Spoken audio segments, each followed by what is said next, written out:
Greetings. Father Mark signing on, continuing the course on the history of Catholicism in the United States, moving into the year 1862, the second year of the American Civil War. On January 19th, 1862, the Battle of Mill Springs, Kentucky, was a Union victory. February 6th, 1862, was the surrender of Fort Henry, Tennessee. This loss by the Confederacy of a fort on the Tennessee River opened the possibility or inevitability that the Union would control the Tennessee River unless the Confederates could get it back. 2 days later, February 8th, Battle of Roanoke Island on the Eastern Front in North Carolina was a Confederate defeat. The battle resulted in the Union occupation of eastern North Carolina and the control of the Pamlico Sound to be used as a base, naval base, by the Union for further operations against the Confederate coastline. February 16th, 1862, back in Tennessee, the surrender of Fort Donelson. Not Donaldson, it's Donelson, Tennessee. This was a fort on the Cumberland River. So the Confederate loss of that was significant, especially coupled with their had already lost Fort Henry on the Tennessee River. Now they lose Fort Donelson on the Cumberland. And here the Union General Ulysses Grant gained his nickname, Unconditional Surrender, because those were the terms he offered for the fort. And February 22nd, 1862, Jefferson Davis was inaugurated as President of the Confederate States of America. He had been elected as interim leader in the last video, but now they made it official. Nobody else wanted the job. And he, of course, would be the only president of the Confederacy. The following month, March 7th and 8th, 1862, the Battle of Elkhorn Tavern, Arkansas. So this moved to the Western Front. This was another Union victory, which interrupted the hold that the Confederates had in Missouri. Remember in last video, Missouri was one of the border states that did not officially join the Confederacy, but there was fighting in Missouri, as both sides wanted it. And in 1861, the Confederates won a few significant victories in Missouri. So now at 62, it's starting to turn against the Confederacy. And this, the victory in Arkansas, of course, part of the border of Arkansas is the Mississippi River. So this would lead to, inevitably, the Union is going to want to take control of the Mississippi River. So this Battle of Elkhorn Tavern was an essential first tactical step in doing that. March 9th, 1862, back on the Eastern Front, was a naval battle between the ironclads, the USS Monitor and the CSS Virginia, which was the old Merrimack. So usually in the history books the USS Merrimack was just a ship, and then when they converted it to being an ironclad, it was renamed the CSS Virginia.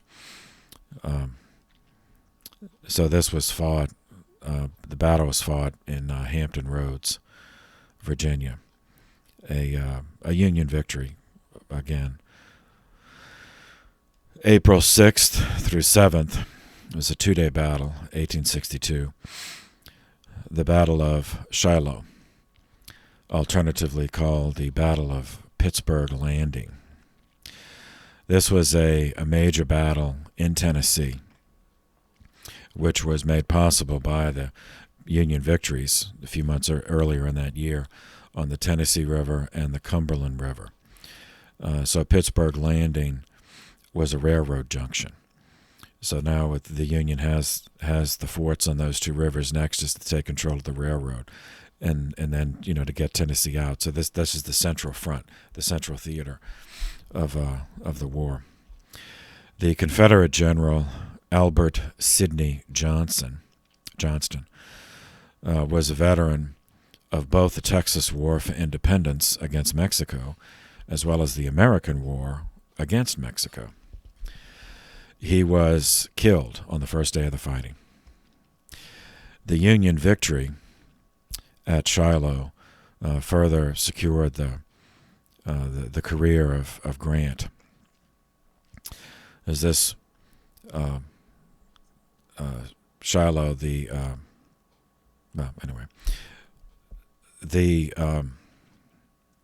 engagement is a ghoulish irony here, because Shiloh, it's named, I mentioned in the previous video that these battles often have two names. This, Confederate historians call it one thing and Northern historians call it another. So Pittsburgh Landing and Shiloh are both the same battle. Pittsburgh Landing is the name of the railroad junction. Shiloh is the name of a church that was 3 miles southwest of Pittsburgh Landing.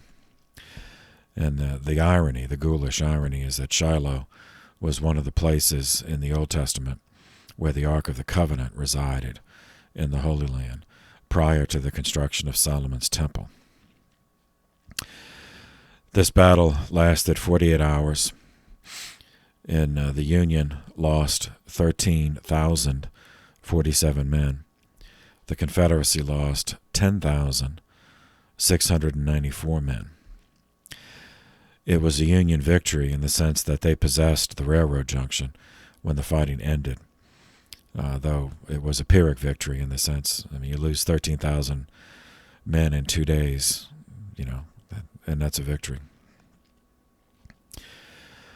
April 24th, 25th, 1862, back in the Western Front, the Mississippi River Front, a Union fleet under the command of Admiral David Farragut, Farragut.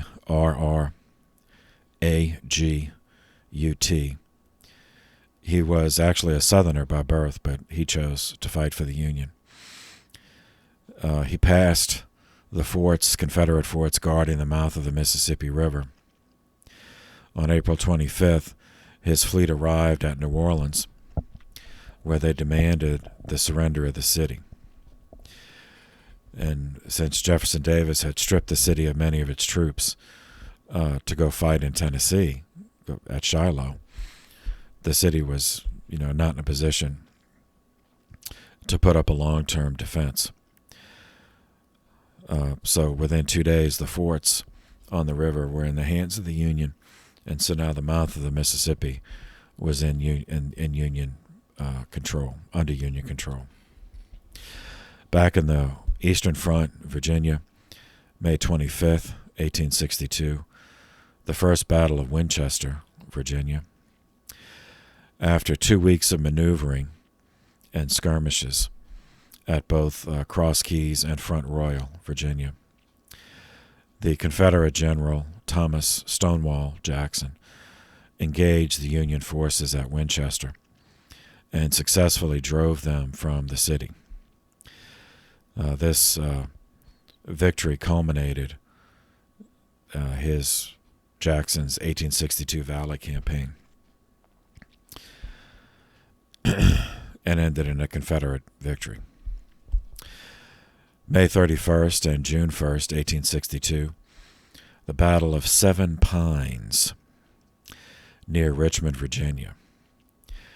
General Joseph Johnson, Confederate commander of an army in Virginia, the Army of Virginia, was severely wounded, and he was replaced by one of his officers we've met before, and Robert E. Lee. became commander of the Army of Northern Virginia in the course of this, by the time this battle was done. June 6, 1862, back in the Center Theater, Battle of Memphis, Tennessee. A Union flotilla under the command of Commodore Charles Davis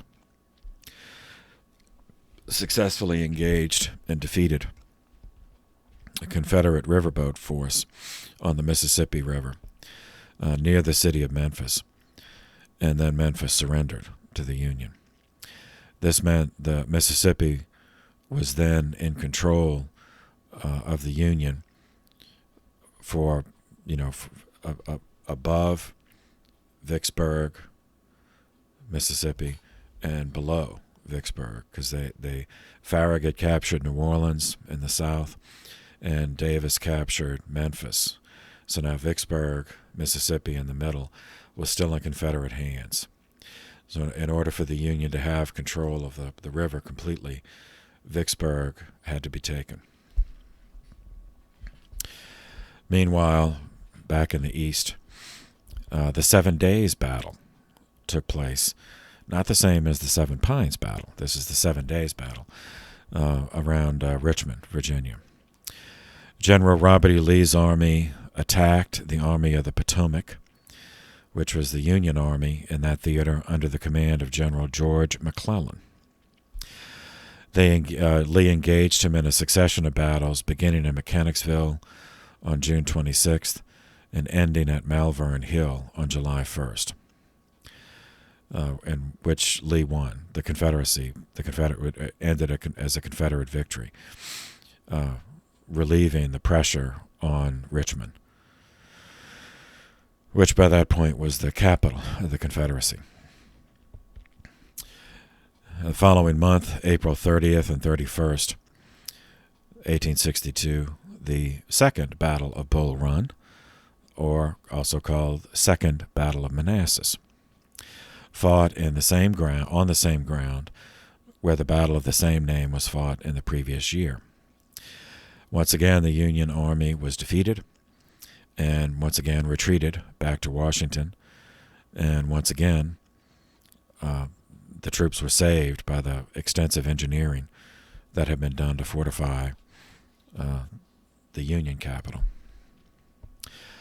Following month, September 17th, 1862, the Battle of Antietam in Maryland, also alternatively known as the Battle of Sharpsburg. So Antietam is spelled Antietam.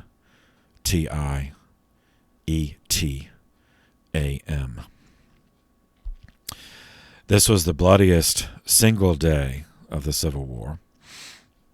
The result of the battle ended Robert E. Lee's invasion of the North. Following the Union victory at Antietam, Lincoln, the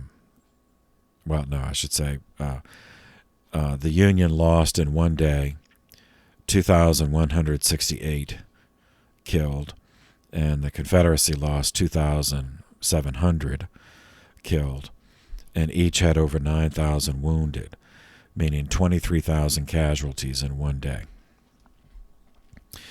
This battle had larger strategic significance in that the withdrawal of the Confederate forces from their invasion of the North convinced Britain and France to remain neutral, as that they had been, Davis had made overtures to them, hoping that because of the cotton trade was significant in the economies of both England and France. So Jefferson Davis was trying to persuade them to contribute money and material, possibly even troops, but I don't think he expected that, but at least money and material support. But after this, and the retreat of the Confederacy from their invasion of the North, Britain and France decided to remain neutral as they questioned the viability of the Confederacy. This battle also had political significance in American history because Lincoln availed himself of the opportunity this decisive victory.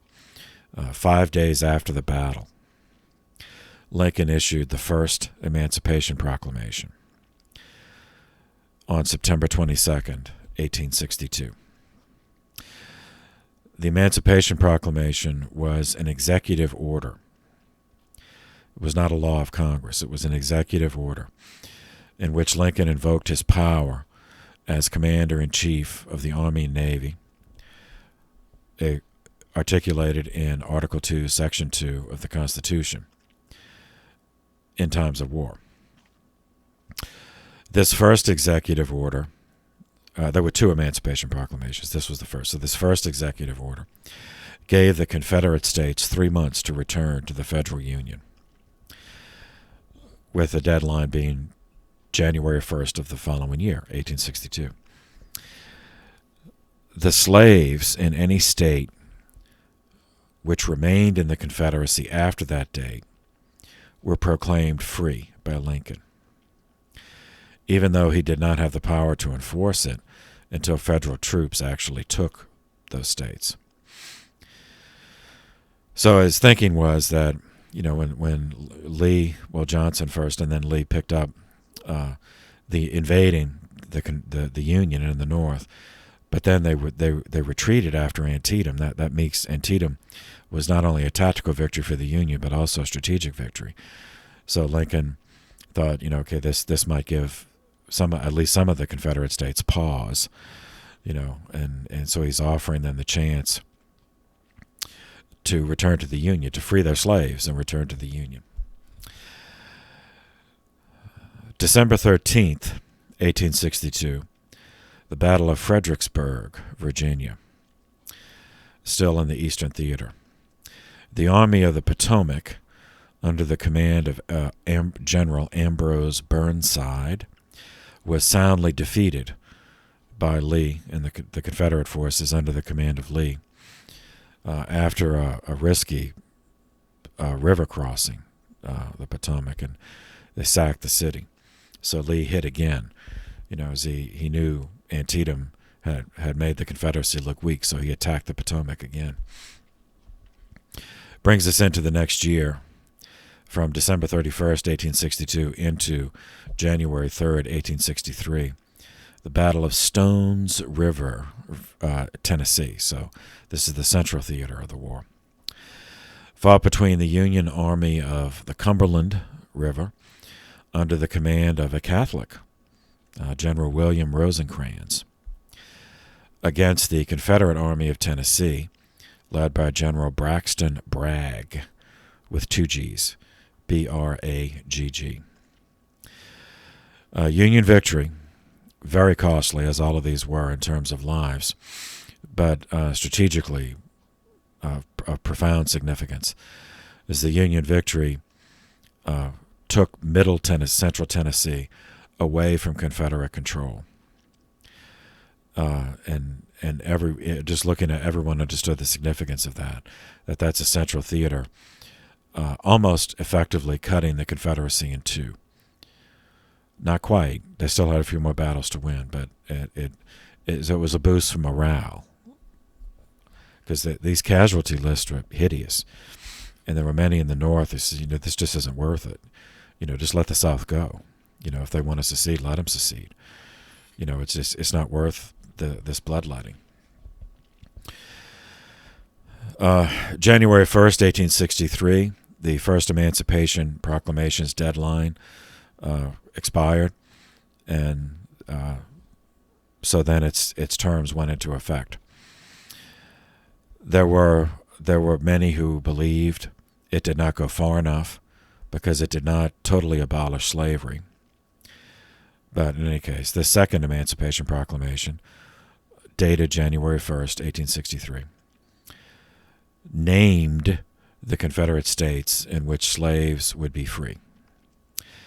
Notice that the slave states in the Union that remained in the Union did not join the Confederacy were not freed by this proclamation.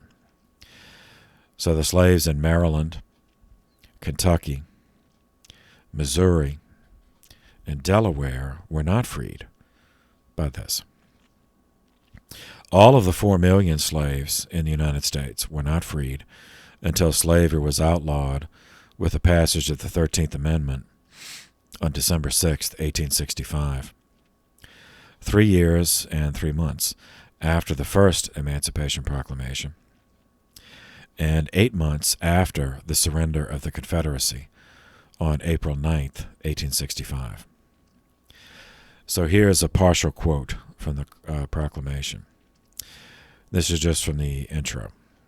Whereas, on the 22nd day of September, in the year of our Lord, 1862, a proclamation was issued by the President of the United States containing, among other things, the following, to wit, that on the first day of January, in the year of our Lord, 1863, all persons held as slaves within any state or designated part of a state, the people whereof shall then be in rebellion against the United States, shall be then, thenceforward, and forever free.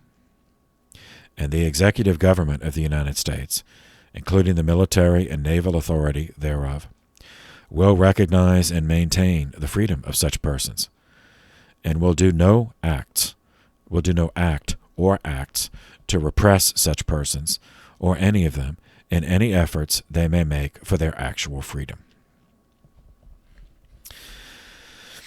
March 3rd, 1863. History changed.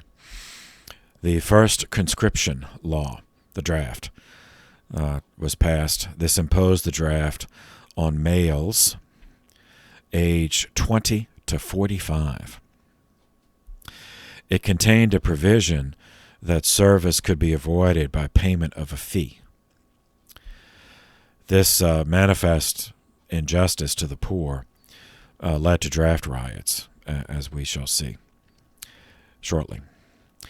The following month, April of 1863, Union forces on the Eastern Front began a new campaign in Virginia, attempting to outflank Lee's Confederate Army of Northern Virginia at Fredericksburg, again attempting to take Richmond, the Confederate capital, hoping that would end the war. Meanwhile, in the Western Front, the Mississippi River Front, a separate Union army began a campaign to surround and take Vicksburg, Mississippi, which was the last Confederate stronghold on the Mississippi River.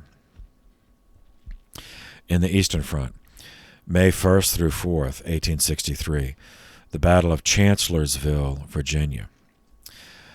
Tactically, this is considered General Robert E. Lee's greatest victory, as he broke the rules. He was outnumbered and partially surrounded. He divided his forces, which is, that's breaking tactics 101.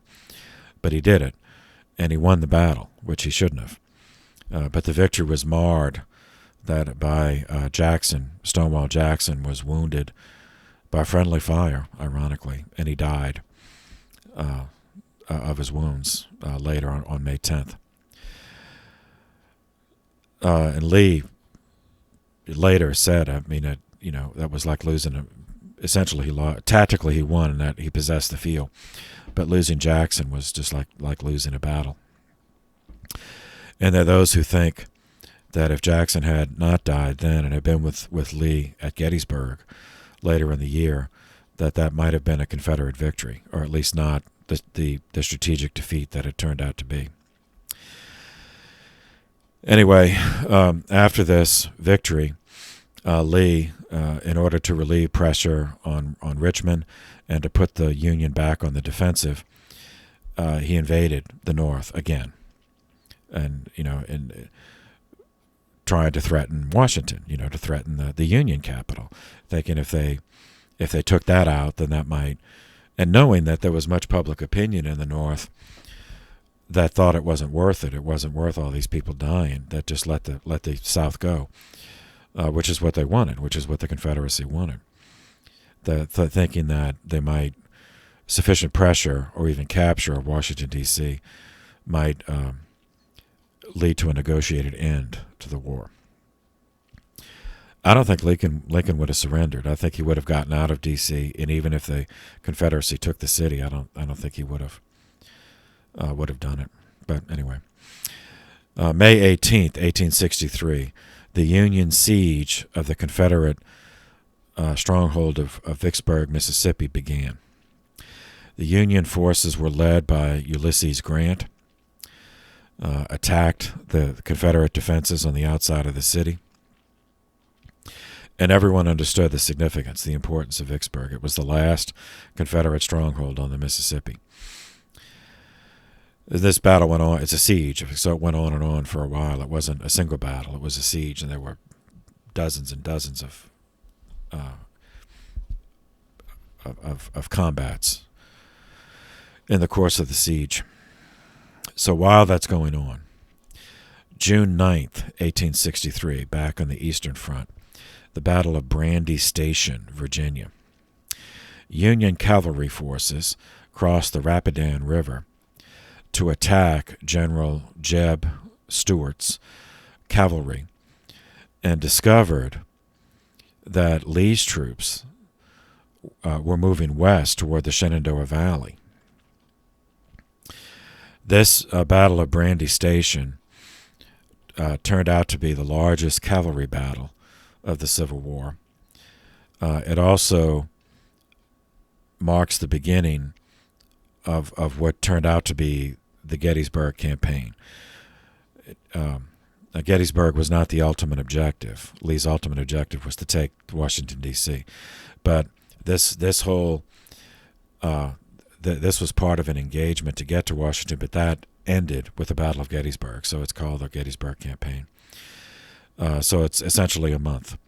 Not quite, a few days short of a month, but started in June, on June 9th, with the Battle of Brandy Station and culminated in the first week of July. On June 14th and into the next day, the 15th, 1863, the Second Battle of Winchester, Virginia, took place. Confederate troops under General Richard Ewell, that's Ewell, defeated Union troops under General Robert Milroy, clearing the Shenandoah Valley of Union forces and giving Lee a great deal of latitude in how he would approach his invasion of the Union. And we know because of the battle, Gettysburg is in Pennsylvania, so we know that that's the way he took that loop around to make to kind of make a hook around, because the Confederacy had made after Bull Run, first and second Bull Run, they were not able to take Washington because the southern fortifications, the engineering was just too much for them. So by going to Pennsylvania, it was going to make a loop and try to attack from another angle. Chronologically, so the Second Battle of Winchester took place on June 14th and 15th. 5 days later, on June 20th, 1863, West Virginia was admitted to the Union as a state. This was the only state in the Union to separate from a Confederate state during the Civil War and be accepted as a state in the Union. It's not the only state to be carved out of another state. So that happened with Maine, was carved out of Massachusetts as part of the Compromise of 1820, the Missouri Compromise. But this is and Kansas, we saw, was made a state earlier in the war. But Kansas was a territory. Had never been a state, so it was a territory admitted as a state. Whereas West Virginia was that territory from the colonial period was part of Virginia. So it seceded. It seceded from Virginia and seceded from the Confederacy and joined the Union.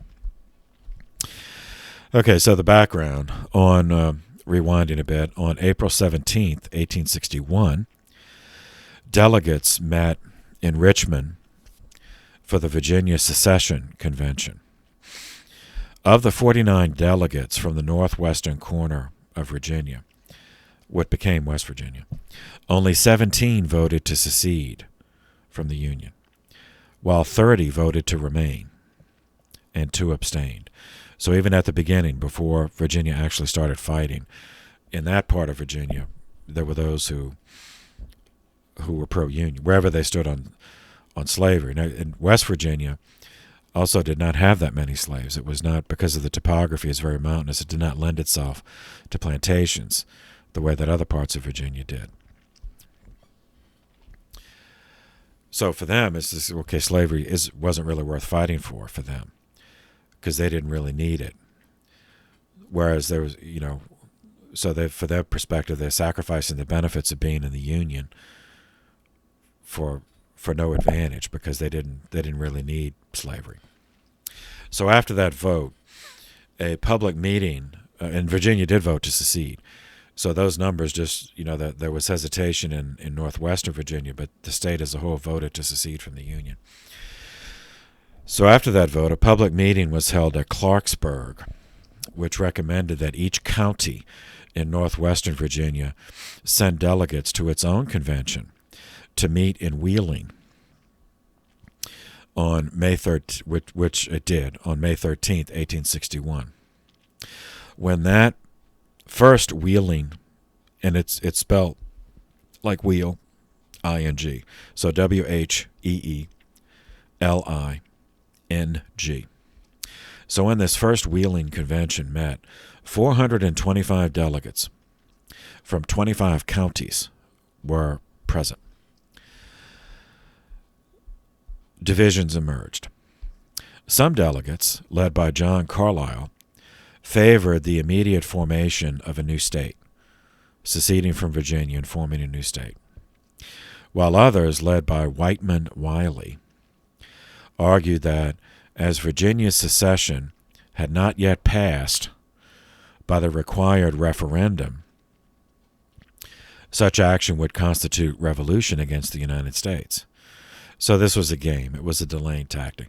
The Virginia Secession Convention did vote to secede, but then it was going to be put to a general referendum, because there were those in Virginia who really weren't. Virginia was not one of the first states to secede, and they only did when Lincoln demanded that second round of troops, and so it was forcing Virginia to either send troops to fight against South Carolina or not, or secede. So, there were those who delayed and were hoping that there would be a negotiated settlement of the Fort Sumter issue, and they wouldn't have to secede. But of course, we know that didn't work out.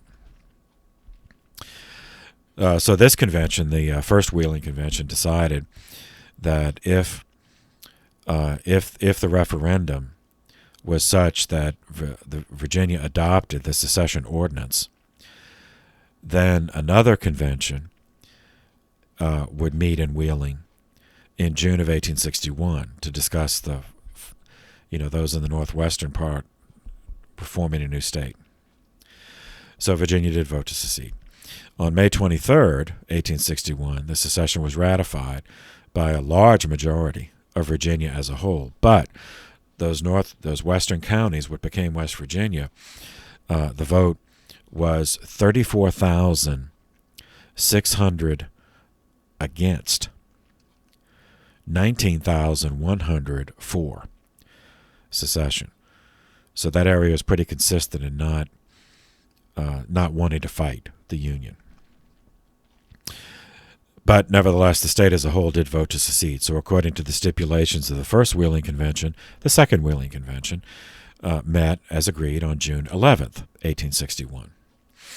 An act for the reorganization of the government was passed at that second Wheeling Convention on June 19th, meaning formation of a government for Union Virginia. The next day, convention delegates chose Francis Pierpont as governor of Virginia and elected other officers to a rival state government and 2 U.S. senators. These are all, so this is West Virginia, electing a Union government. So initially there were those, there obviously was confusion. So some were thinking, okay, what does the Second Wheeling Convention mean? That we, the pro-unionists, are claiming to be the government of all of Virginia? Or are we just going to hive off this northwestern section and just leave Virginia and form the Union? So ultimately that's what happened. But initially it wasn't that clear. But they were going through the process. So the federal government promptly recognized this new government, this pro-union Virginia government, and seated the two senators elected. So there were functionally after this in 1861, June 19th, 1861, there were two state governments in Virginia, one pledging allegiance to the United States, to the Union, the other to the Confederacy. The Second Wheeling Convention recessed then until August 6th, and then reassembled on August 20th, and called for a popular vote on option 2, the formation of a new state, and for a convention to frame a constitution if the vote were favorable. On October 24th, 1861, the election was held. 18,408 voted in favor of creating a new state. 781 voted against it. So that Western Virginia was consistent all the way through. The election results were questioned since the Union Army then occupied the area, and Union troops were stationed at many of the polls to intimidate Confederate sympathizers from voting. But from previous, before Virginia ever seceded, that area, we know from that very first meeting, from the very first secession convention, that northwestern Virginia, that they had been reluctant. I don't think that the presence of the Union troops would not have changed the outcome. That area just did not want to fight over slavery. So despite that controversy, delegates, led by many Methodist ministers, pro-Union Methodist ministers, met to write a constitution for the new state of West Virginia, beginning on November 26, 1861. The resulting document was ratified on April 11th, 1862. The following month, May 13th, 1862, the state legislature of the reorganized government, meaning the West Virginia state legislature, approved the formation of a new state under the terms of that convention, of that constitution. So then they applied for admission to the Union. They sent all of those documents to the federal Congress and requested that they be admitted to the Union as a state.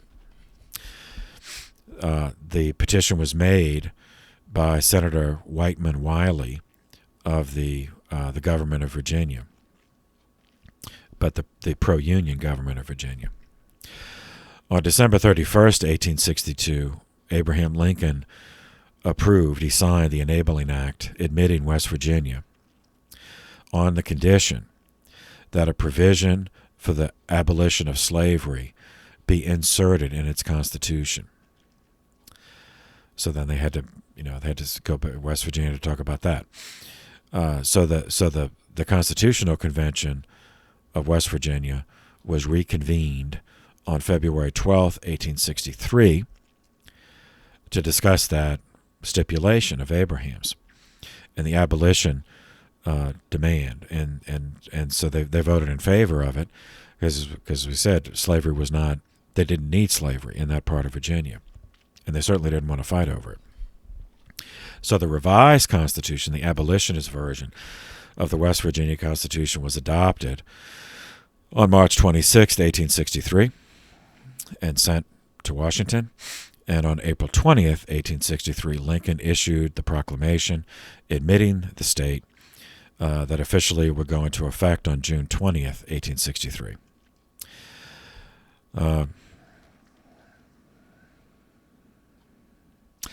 Pierpont, the governor, moved his pro-Union Virginia capital then to the Union-occupied Alexandria, where he asserted and exercised jurisdiction over not only over West Virginia, but over all the counties of Virginia that the federal troops occupied, like Arlington, where Robert E. Lee's plantation was. Currently, West Virginia is still a state. Currently, West Virginia is bordered by Pennsylvania to the northeast, Maryland to the east, and Virginia to the southeast, Kentucky to the southwest, and Ohio to the northwest. Current now, with all the 50 states we have, out of those, West Virginia is the 41st largest by area. It's 24,200 square miles, which is around the size of Lithuania, country of Lithuania. The capital and largest city in West Virginia is Charleston. The first week of July, 1863, the war turned completely in favor of the Union. It been kind of back and forth. 1861 was almost all Confederate. 1862 was mixed. The Union was starting to have some significant victories, but the Confederacy was still in the fight. But after this, the first week of July, 1863, there were two decisive engagements at opposite ends of the conflict. So July 1st through 3rd, in the Eastern Theater, was Gettysburg. Lee invaded after Stonewall Jackson took the Shenandoah Valley. And he died in Chancellorsville, the Battle of Chancellorsville, but the Confederacy still had the Shenandoah Valley.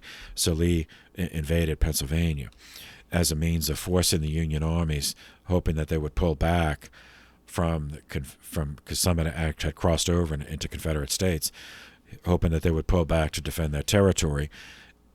And then further, his hope was that he could force them into a large engagement, defeat them, and then attack Washington, D.C. In the course of this, a 3-day engagement was fought at Gettysburg, Pennsylvania, resulting in crippling, horrifying losses for both sides. The Union Army engaged at Gettysburg started with 93,900 troops. They lost 3,200 troops dead, 14,400 wounded. The Confederates started with an army of 71,700, lost 4,700 killed, and another 12,700 wounded. The larger population base of the more numerous Union, because that double the number of states as the Confederacy, meant that they could replenish their numbers. The Confederacy could not. After Gettysburg, Lee advised the Confederate President Jefferson Davis to make peace with the Confederacy. Essentially, he phrased this more elegantly, but he said, we can't win now. We can't win, but we can still hurt them, and they know that. So make the best peace that you can, while they know that we can still hurt them. Make the best, because you'll get a better deal. The next day, on the opposite theater, on the Western Theater, the Mississippi River Theater, happened to be Independence Day, July 4th, 1863. The Union General, Ulysses Grant, supported by the Union Admiral, David Farragut, finally successfully concluded the 6-week siege of Vicksburg successfully. So they captured, by July 4th, they captured Vicksburg on the Mississippi River. And that was they had already had New Orleans in the south and Memphis to the north. So that gave the Union, control of the Mississippi. So two decisive, at both ends. And we saw in Tennessee, the Central Theater, the Confederacy had already lost a few battles, had not completely lost the Central Theater yet, but was certainly on the defensive.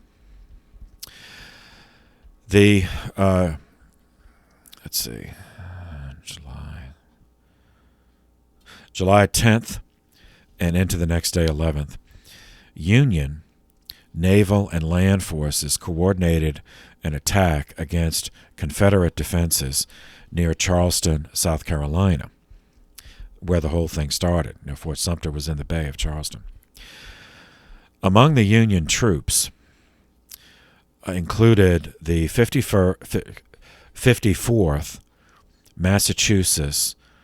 No, I'm sorry. This is the way they were, the title they had then. The 54th Massachusetts Colored Infantry. This was the first African American regiment of volunteers to see combat in the Civil War.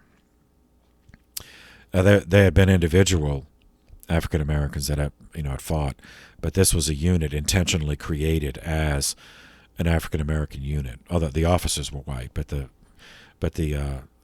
soldiers and the non-commissioned officers were African American. On July 13th, 1863, draft riots took place in New York City and elsewhere as disgruntled workers and laborers seethed over the draft system that favored the rich, because those with enough money could just buy their way out of the draft. So the riots began on the 13th and continued, through July 16th. The official death toll was listed as 120 dead plus another 2,000 injured. And I will mention that again because Bishop John Hughes, Dagger John of New York, is going to get involved in this, trying to stop it. Meanwhile, July 13th, 14th, 1863, near Falling Waters, Maryland, Union troops engaged Lee's rear guard, that had withdrawn from Gettysburg. Because Lee lost Gettysburg, but he still had troops, so it wasn't completely destroyed. So the Union they're pursuing him. See, so now it's turning, it's turning decisively against the Confederacy. That night, the Confederate Army of Northern Virginia crossed the Potomac back into Confederate territory, and the Gettysburg campaign ended in defeat. So, Lee, none of Lee's strategic objectives were accomplished. July 18th, 1863, was a second assault on Battery Wagner in South Carolina. Once again, the 54th Massachusetts Colored Infantry saw combat. They were led by Colonel Robert Shaw, who was white. The officers were white. He was killed in battle. He led the troops, from the front. He was killed, and he was buried with the dead of his regiment, even though they were black and he was white. Fort Wagner. August 21st, 1863, back to Kansas. So we're back in the Central Theater. On August 21st, Lawrence, Kansas, remember that from the Bleeding Kansas? Lawrence, Kansas was sacked in a murderous daylight raid. Now, these were not regular troops.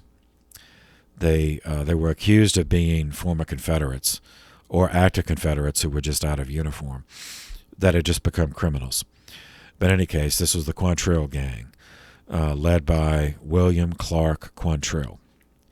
Quantrill.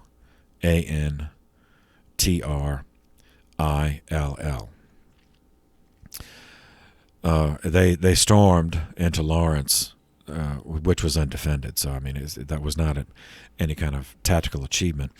But they stormed in it, and they destroyed most of the town, killing approximately 150 men and boys.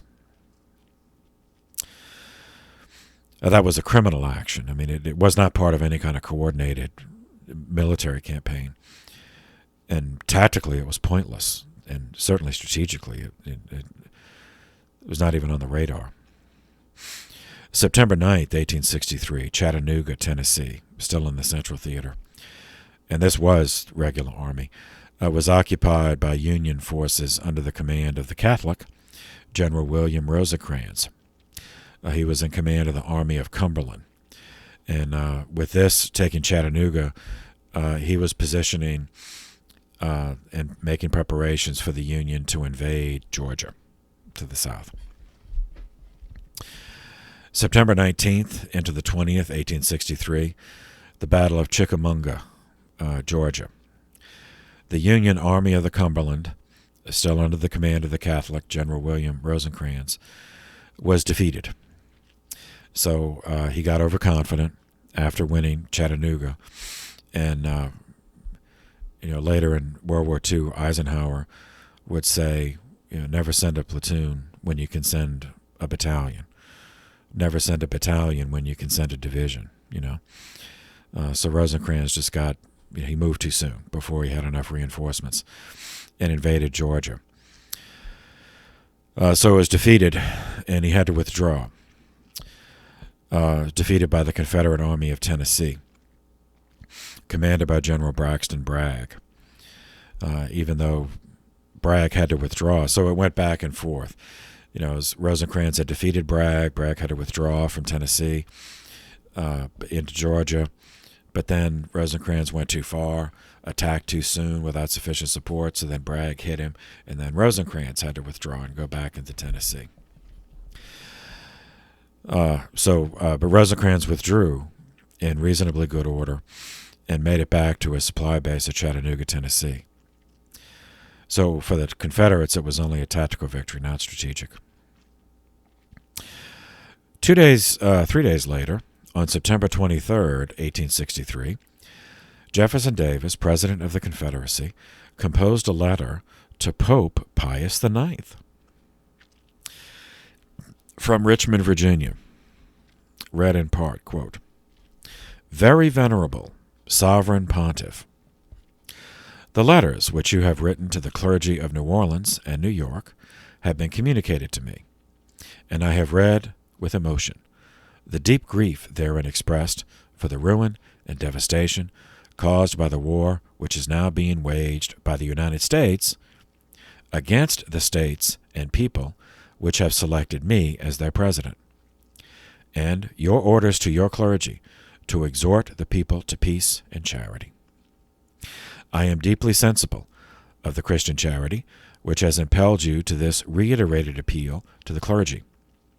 It is for this reason that I feel it is my duty to express personally, and in the name of the Confederate States, our gratitude for such sentiments of Christian good feeling and love, and to assure your holiness that the people, threatened even on their own hearths with the most cruel oppression and terrible carnage, is desirous now, as it has always been, to see the end of this impious war, that we have addressed prayers to heaven for that issue which your holiness now desires, that we desire none of our enemies' possessions, but that we fight merely to resist the devastation of our country and the shedding of our best blood, and to force them to let us live in peace under the protection of our own institutions and under our own laws, which not only ensure to everyone the enjoyment of his temporal rights, but also the free exercise of his religion.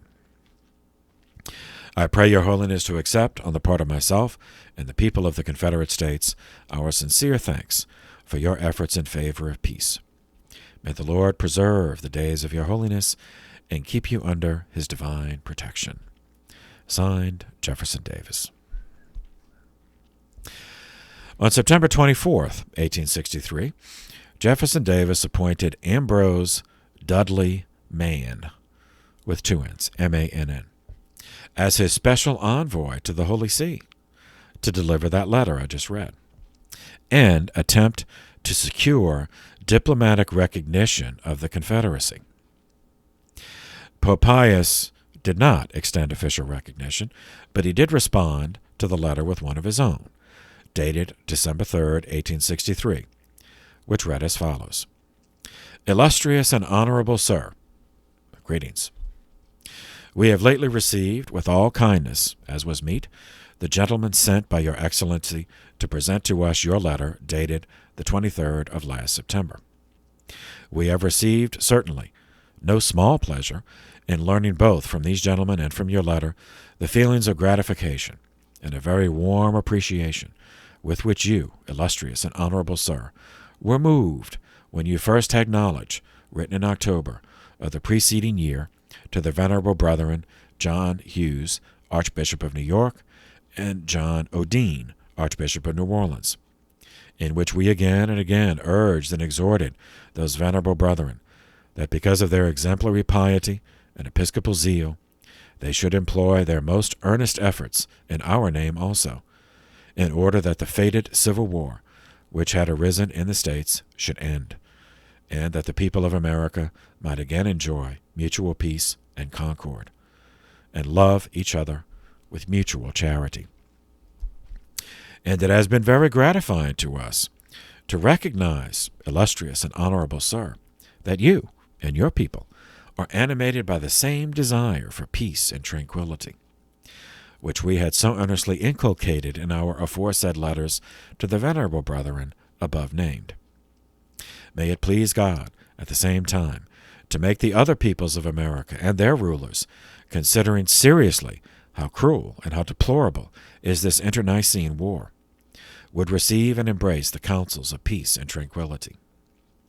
We indeed shall not cease, with most fervent prayer, to beseech God, the best and highest, and to implore him to pour out the spirit of Christian love and peace upon all the people of America, and to rescue them from the great calamities with which they are afflicted. We, at the same time, beseech the God of pity to shed abroad upon you the light of his grace, and attach you to us by a perfect friendship. Given at Rome at St. Peter's on the 3rd of December, 1863, in the 18th year of our pontificate. Notice in both letters, neither one of them mentions slavery. So, overlapping that, September through November 1863, the Confederates reinvaded Tennessee. That Rosecrans had driven them out. Then Rosecrans invaded Georgia, but the Confederates beat him in Georgia, and he withdrew to Tennessee. So now the Confederates reinvaded Tennessee, so back to the Central Theater. Braxton Bragg, the conservative, surrounded the city of Chattanooga and occupied it. General Ulysses Grant was assigned to command the troops there and began immediate plans to relieve the besieged Union Army. October 5th, 1863, back in the Eastern Front, outside of Charleston Harbor, the Confederate ship David, a partially submerged steam-powered vessel, attacked the Union ship, the New Ironsides was the name of the ship it attacked, which was part of the Union fleet blockading the harbor. This is significant because the David attacked with a torpedo. So the appearance of that technological development. Both vessels survived the attack, though the commander of the David and one of his crew were captured. October 9th through the 22nd, 1863, a combination siege and series of battles of Bristoe Station. It's called the Bristoe Station Campaign. Bristoe. Still on the Eastern Front, but a different part. Lee's Army of Northern Virginia made a pretend attack as if they were going to attack Washington, D.C. But his real objective was to outflank the Army of the Potomac under General Meade. Lee successfully outmaneuvered Meade, though failed to bring him to battle or catch him in the open. So that's Lee was trying once again, but he couldn't make his hook and attack Washington from the north if Meade was still there. So that's what this was. He was going to try to lure Meade out onto unfavorable ground, defeat him, and then make his hook around Washington. But Meade didn't fall for it. In the course of this, an engagement occurred at Bristol Station, Virginia, on October 14th, giving the campaign its name. So essentially, it was useless. It did not change the equation for either side, although both sides lost troops, as we saw it, and it was harder. The Confederacy could not replenish the troops. The Union could. November 19th, 1863, Lincoln delivered his famous 271-word Gettysburg Address.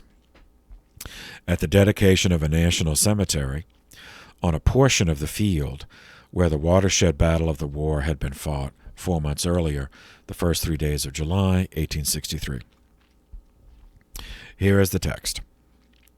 77 years ago, our fathers brought forth on this continent a new nation, conceived in liberty, and dedicated to the proposition that all men are created equal.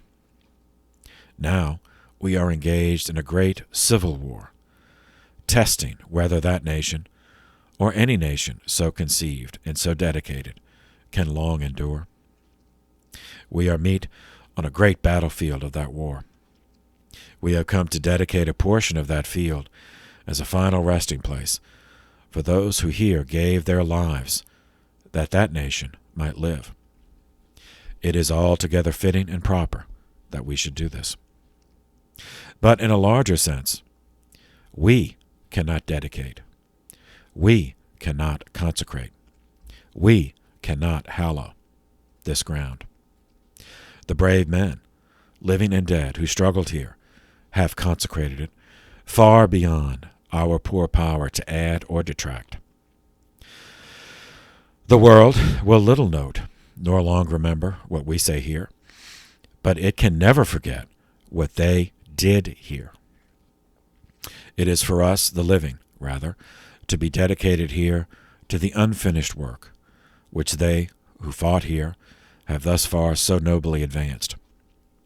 It is rather for us to be here dedicated to the great task remaining before us, that from these honored dead we take increased devotion to that cause for which they gave the last full measure of devotion. That we here highly resolve that these dead shall not have died in vain, that this nation, under God, shall have a new birth of freedom, and that government of the people, by the people, for the people, shall not perish from the earth.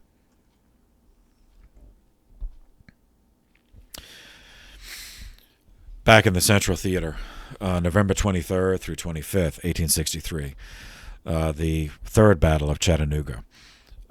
Union forces, Union forces under Grant broke the Confederate siege of the city in successive attacks. The most notable event being the storming of Lookout Mountain on November 24th and the Battle of Missionary Ridge on the following day. This was a decisive Union victory, tactically and strategically. It sent the Confederate Army south into Georgia once again, where General Bragg reorganized it. At least he organized a retreat, and then he resigned his command on November 30th. He felt he had failed and disgraced himself, so he thought that was the only honorable thing to do. He got his troops out, he saved as many as he could, and then he resigned. November 26th through December 1st, 1863, was the Mine Run, mine, M-I-N-E, as in mine, mine under the ground, Mine Run campaign. The Union, General Meade's Army of the Potomac, marched against Lee's Army of Northern Virginia south of the Rapidan River, east of Orange Courthouse. Lee reacted and threw up a line of defenses along the banks of the Mine Run Creek. After several days of probing the defenses, Meade withdrew north of the Rapidan and went into winter quarters. So Meade his thought was to give Lee a taste of his own medicine, and try to do a surprise attack there. But Lee was surprised. It didn't expect, because that's not the kind of general that Meade was. So he was surprised, but he reacted. But it's purely defensive. And Meade did not pursue it, so he withdrew and went into winter quarters. So once again, this is a tactically neutral and strategically irrelevant. But anyway, that's what happened. November 27th through December 3rd, back in the Central Campaign, is the Siege of Knoxville, Tennessee. Confederate troops under General James Longstreet laid siege to the city of Knoxville, which was held and occupied by Union forces under General Ambrose Burnside. Longstreet attacked on November 30th, but was repulsed with heavy losses. The arrival of Union reinforcements forced Longstreet to withdraw to Greenville, Tennessee, where he went into winter quarters. So that was certainly a costly tactical defeat for Longstreet, but he was still in Tennessee and was still able to fight, so it was not yet a strategic loss. December 8th, 1863, Lincoln issued his Proclamation of Amnesty and Reconstruction,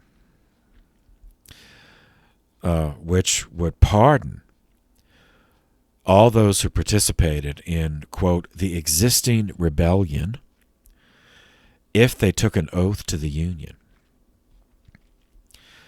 So as late as that, at the end of 1863, after all that had happened, he just wanted the Union back together. He was willing to pardon, meaning no war crimes trials or, no imprisonment, willing to pardon if they would just take an oath to the Union.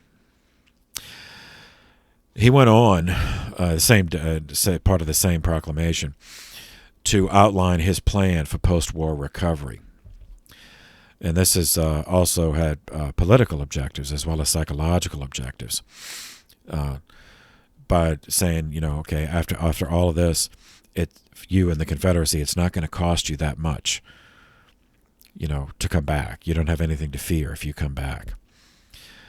He appointed on that day provisional military governors for the reconquered portions of Louisiana, Arkansas, and North Carolina. His philosophy was based on the a priori rejection of the right of states to secede from the Union, or even based on his first inaugural. It's like it's not the right suggests that something can be done, but for him it was ontologically impossible for the Union to be dissolved. It's like the states couldn't secede because that act is mystically impossible.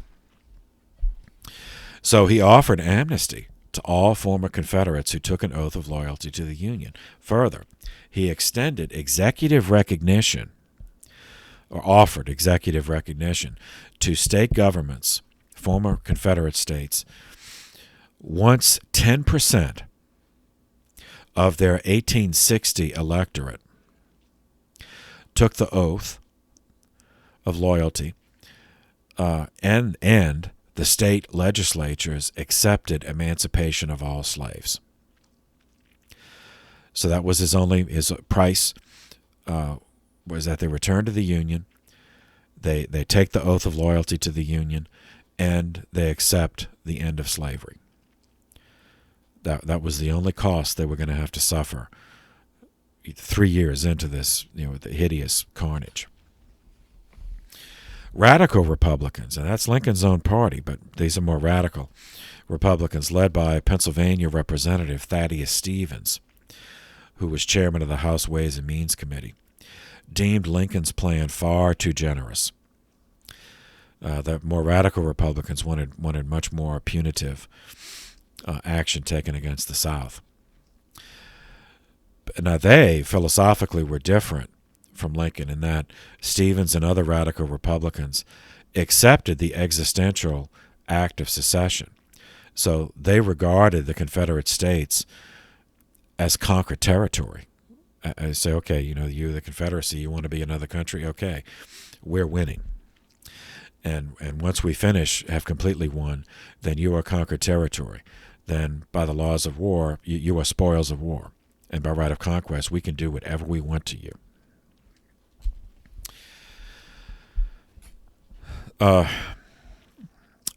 These radical Republicans, like Thaddeus Stevens, as distinct from the contemporary, from our today Republican Party, were neo-federalist and neo-abolitionist. They saw the Union victory over the Confederacy, which they believed now was inevitable after Gettysburg and Vicksburg. They saw a chance to reformulate the Republic into the universally free society they believe it would have been from the beginning, according to the ideals of the Declaration of Independence, had it not been for the political exigency, the necessity to accommodate the slaveholding southern colonies in order to get them to join the Proto-Union. As neo-federalists, meaning they believed in a strong central government, so that's different from the current Republican Party, which is more the states' rights parties. But these guys were the neo-federalists. And with their view that the southern states had in fact left the Union and therefore had forfeited all rights of citizenship in the Union, the radical Republicans wanted to nationalize all southern estates larger than 200 acres. And these would be carved up into plots of 40 acres each, 40-acre plots, to endow the freed slaves, as well as to endow loyal Unionists. Former Confederates, in Thaddeus's view, in the radical Republican view, former Confederates would forever lose the right to vote. And, I mean, those, he thought many should be put on trial and executed for treason, but even those who were not would forever lose their right to vote. Former adult male slaves would be given the right to vote and the right to hold public office. So in this way, the governments of the South would be remade overnight to include African American self-government or participation, African American participation in self-government. It's noteworthy that this bifurcated pattern, Lincoln's terms for ending the war versus the radicals' terms for ending the war, that bifurcated pattern would recur cyclically in American military and political history. Whenever the question arose what to do with a conquered population and occupied territory. One, as we've seen Lincoln's, is to adopt a benign approach, which would include funding swift rebuilding, recovery, reintegration into mutually beneficial commerce. Now, Lincoln did not use this term, but as American history developed, this would be called the win the hearts and minds approach. The alternative, the radical Republican view, was to impose a Calvinist-style theocratic dictatorship, analogous to colonial Massachusetts, though with the categories of secular political conformity replacing Puritan fundamentalism. So this would consist of war crimes trials to shame the defeated ideology, remove the former leaders, and to assert the moral superiority of the victor, funding and promoting an indigenous collective of loyalists, then forcibly gifting them with positions of leadership over their former elites. So the result of these divergent policies, they both were tried multiple times in our history.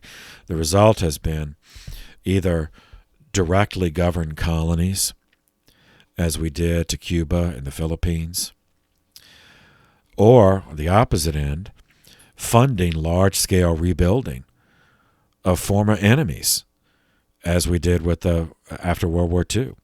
We helped Germany and Japan rebuild. Yet, there's also the pendulum would swing. Another alternative would be on the dictatorship side would be to install puppet dictators, thugs, as we did during the Cold War in Latin America and elsewhere. Or, on the opposite end, deploying humanitarian initiatives, in education, healthcare, civil engineering, to sway the indigenous population to our way of thinking, as we attempted in Vietnam and the Middle East. If there is a long-term lesson in the successes and failures of all the variations, it's that just as there is no easy way to win a war, so also, even with the best of intentions, there is no easy way to create post-war harmonious prosperity. The Marshall Plan after World War II, one could say, but that was just in service of the Cold War. So we helped rebuild our former enemies, Germany and Japan, so they could help us contain the communist Soviet Union. So that was not harmonious, but, Anyway, we'll see this as things develop.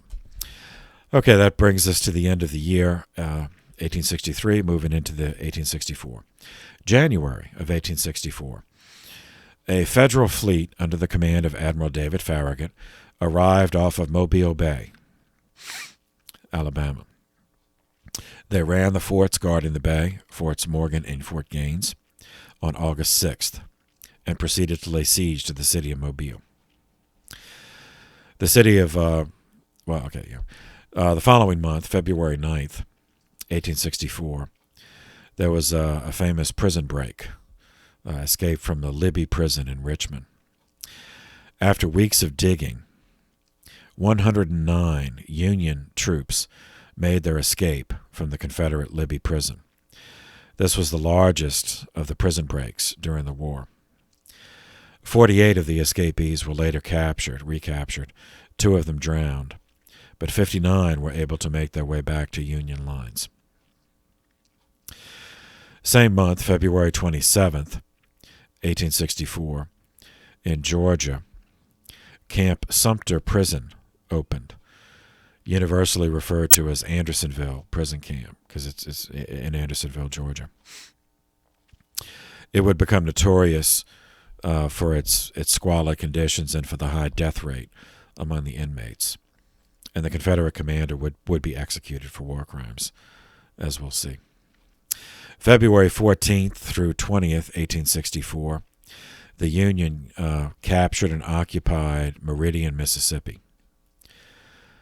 As the name suggests, it's in the center of Mississippi.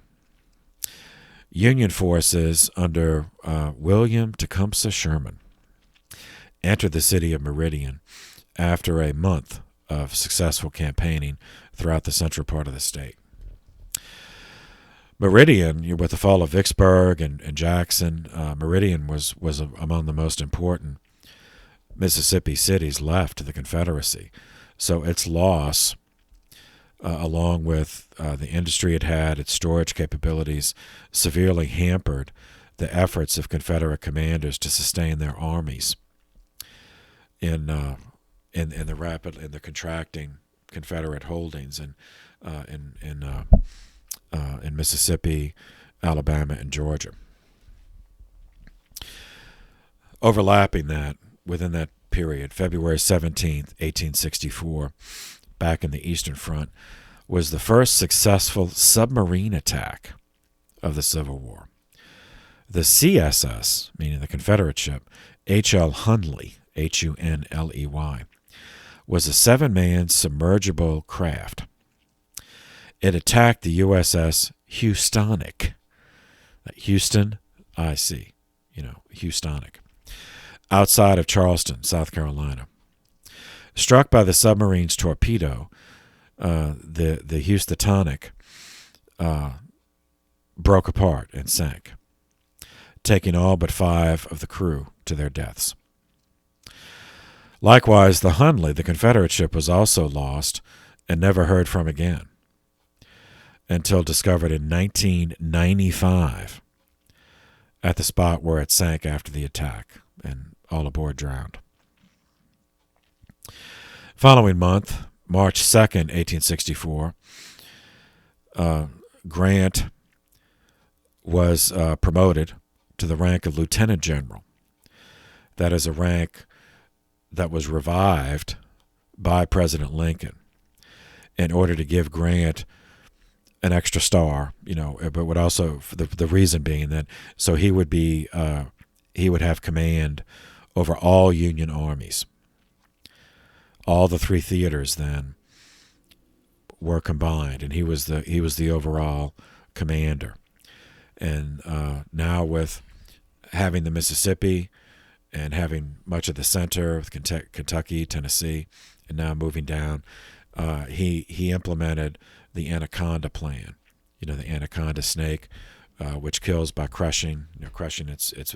So that is that to gradually squeeze the Confederates, because it was a war of attrition. I mean, he knew just numerically the Confederates could not replenish their numbers, and they did not have the industry, to create as much artillery, muskets, ammunition, food rations, as the North.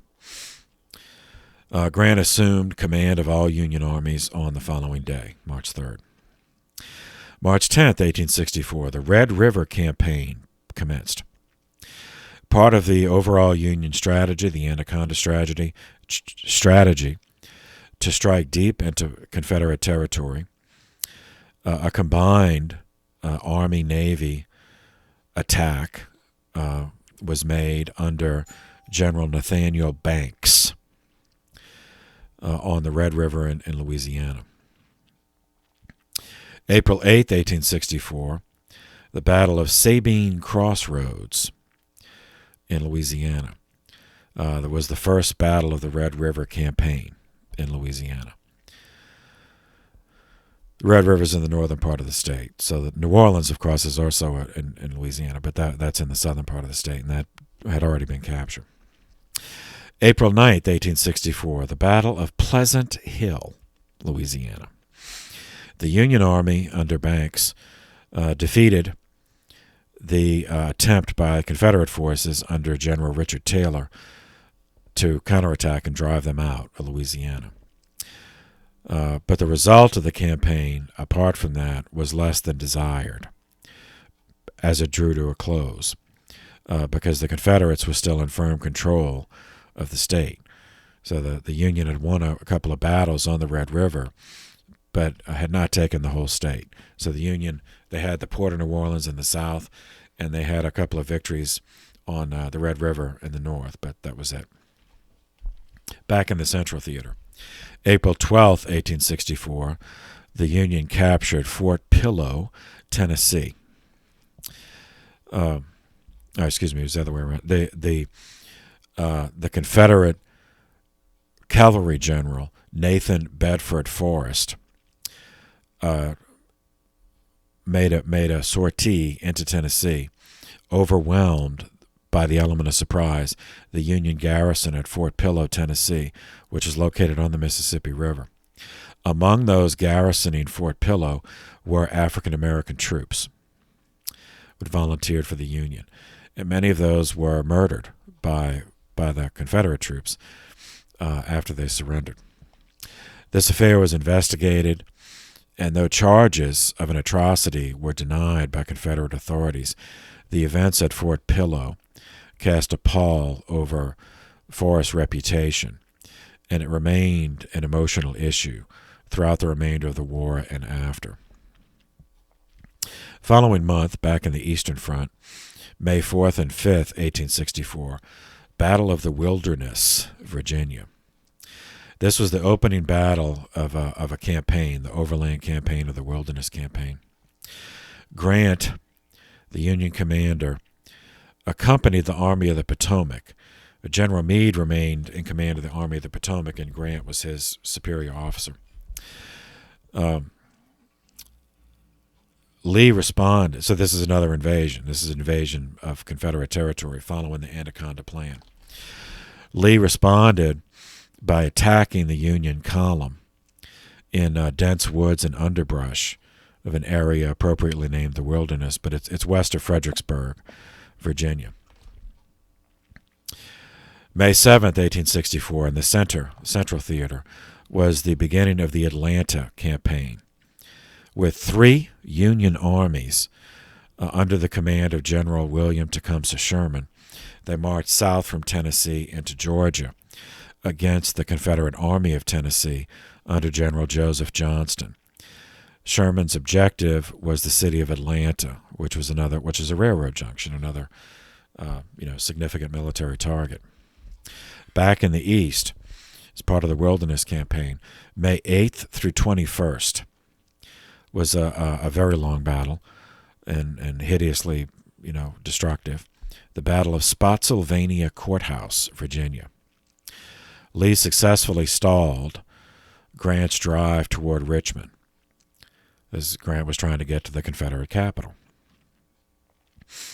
In the course of that campaign, May 11th, 1864, was the Battle of Yellow Tavern, 6 miles north of Richmond.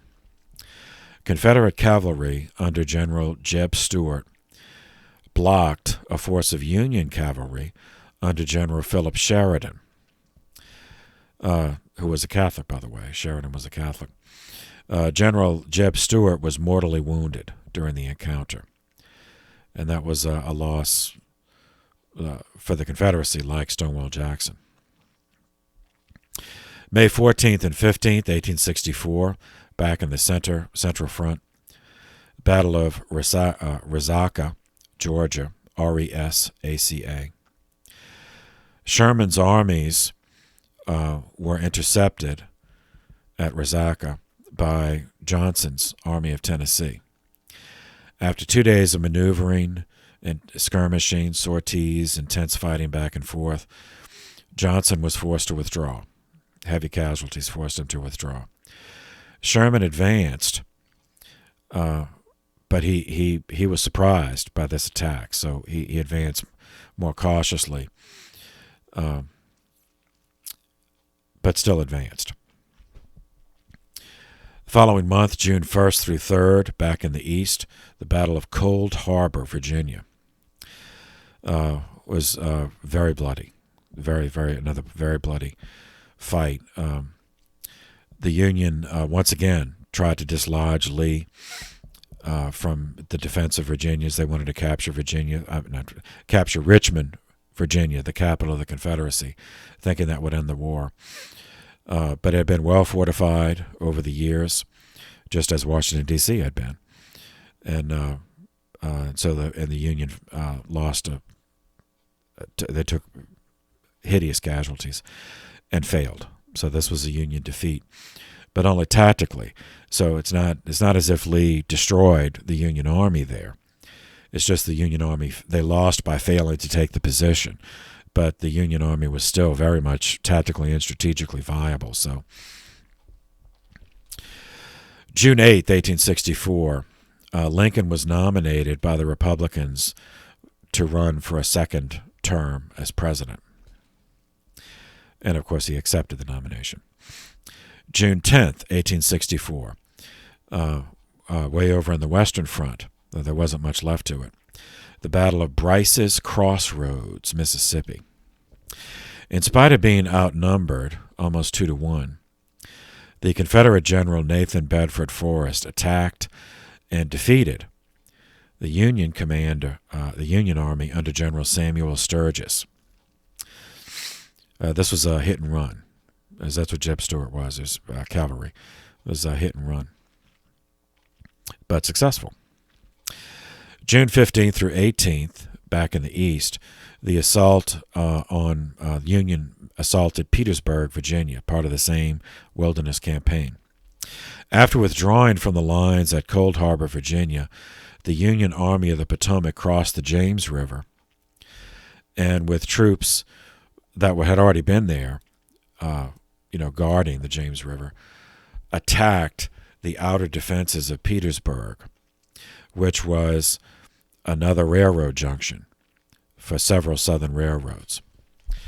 After 4 days of very costly attacks, Grant accepted that only a siege could take the city. That he was not going to be able to storm Pittsburgh and take it. He was going to have to lay siege, which takes more men and takes more time and therefore requires more supplies. But that's just what he did in order to isolate the city and cut off Confederate supplies to the capital of Richmond. June 27th, 1864, back in the Central Theater in Georgia, the Battle of Kennesaw Mountain. Weeks of maneuvering in battle. Sherman, after he got burned at Resaca, was moving steadily, but slowly, across a broad front instead of a narrow, swift front. Sherman's army of the Cumberland and the Army of Tennessee attacked Johnson's defenses on Big and Little Kennesaw Mountains. Johnson had the high ground, so he had that advantage, but he was also on a mountain and could not retreat. So again, if Sherman adopted just the siege mentality, eventually the shortage of food, and water would force them to surrender, which is what happened. Johnson remained. He defended the line until July 2nd, and at that point, he did not have enough. He knew he could not hold the positions, and he could see that Sherman had enough troops that he was going to completely close them in. So rather than lose all the troops or be forced to surrender, then Johnson abandoned Big and Little Kennesaw Mountains. So that battle was a Union victory. Back in the East, July 9th, 1864, the Battle of Monocacy, Monocacy, in Maryland. In an attempt to draw Union troops away from the siege of Pittsburgh, Virginia, which threatened Richmond, a Confederate force under Jubal Early like early in the morning, Early, made a surprise attack. They moved into northern Maryland. And Early made excellent progress because he had the element of surprise until he reached Frederick, Maryland. There, a force of 6,000 Federal troops under General Lew Wallace, and that Lew is L-E-W, Lew Wallace, was waiting for him. The battle was a Union defeat. Tactically, it was in the sense that Wallace had to withdraw from the field. But it was a Pyrrhic victory for the Confederates because Early just didn't have that many troops. And he did lose many. So this is considered the battle that saved Washington because it held Early's march, delayed Early's march until more troops could be sent to defend the capital, Washington, D.C. Still, Early was going to try because he knew his own capital of Richmond was threatened by the Petersburg siege. So he still thought, he said, okay, it kind of worked because troops were pulled. They weren't pulled from the Petersburg siege, but troops were sent to reinforce Washington. So he thought, okay, if I make them more scared, then maybe they'll pull the whole army away from Petersburg and just fortify Washington. So July 11th and 12th, Early attacked Washington, D.C. It was suicide. It was so well fortified, and he had so few troops comparatively, and he had artillery, but insufficient to break through the engineered defenses. But nevertheless, he did it. He attacked the outskirts of D.C. Cannon fire went back and forth. Lincoln could see this. He could see the smoke from the cannons. He was in D.C. and he did not. He would not leave. And so Early, essentially threw away. I shouldn't say. Because he was trying to draw troops away from his own capital, but there was absolutely zero chance at that point that with the number of troops he had, he could have taken D.C. So he withdrew after losing a lot of men. This turned out to be the last attempt the Confederates made to take the Union capital. Early had made it to within 5 miles of where Lincoln was, of the capital. And so for the remainder of the war, which went on for almost another year. The Confederates would fight a costly and draining defensive war of attrition. July 14th to 15th, there were battles near Tupelo, Mississippi, in the Western Theater. The Union defeat the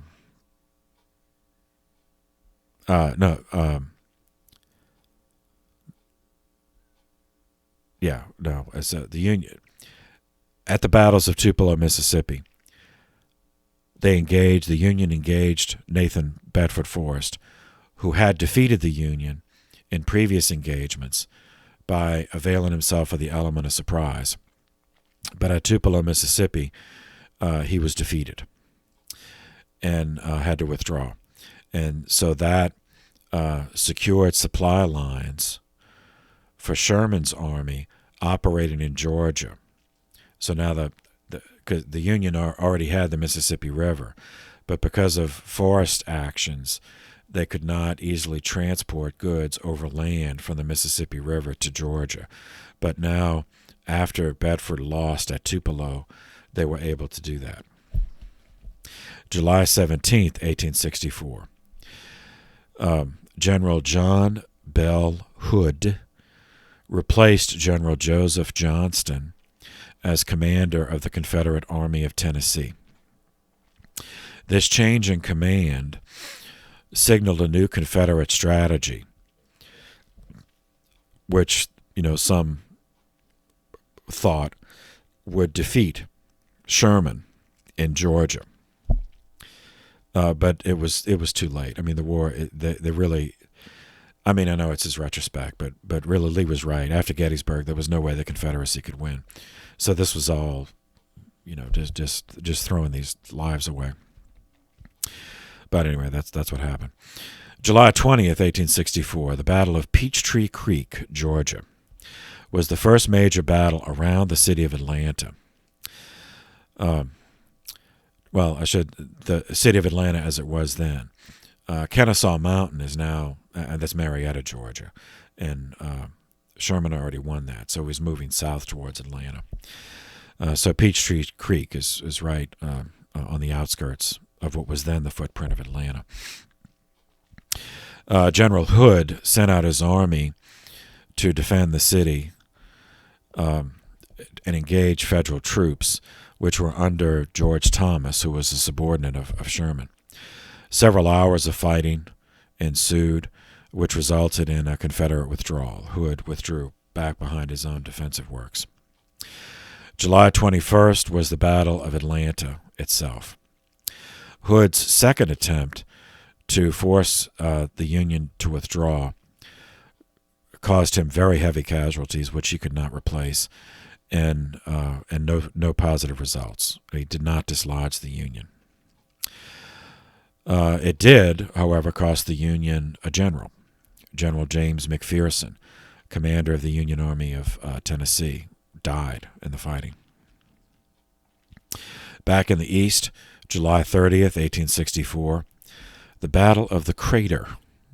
This is the Petersburg. This is part of the siege of Petersburg, which is still going on. There was tunneling. The soldiers were... so Petersburg was well fortified.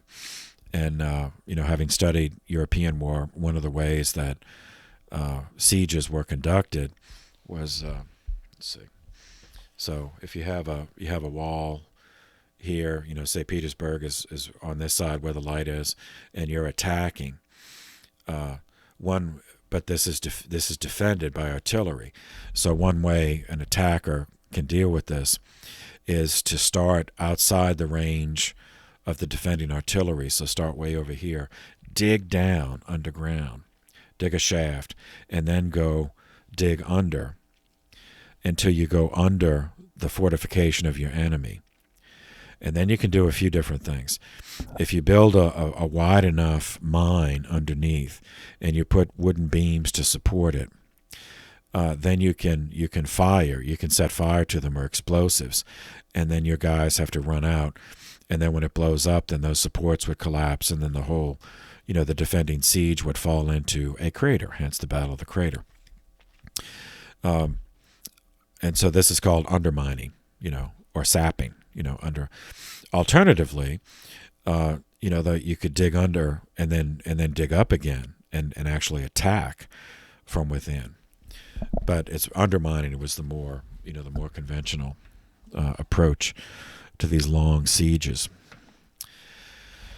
A mine.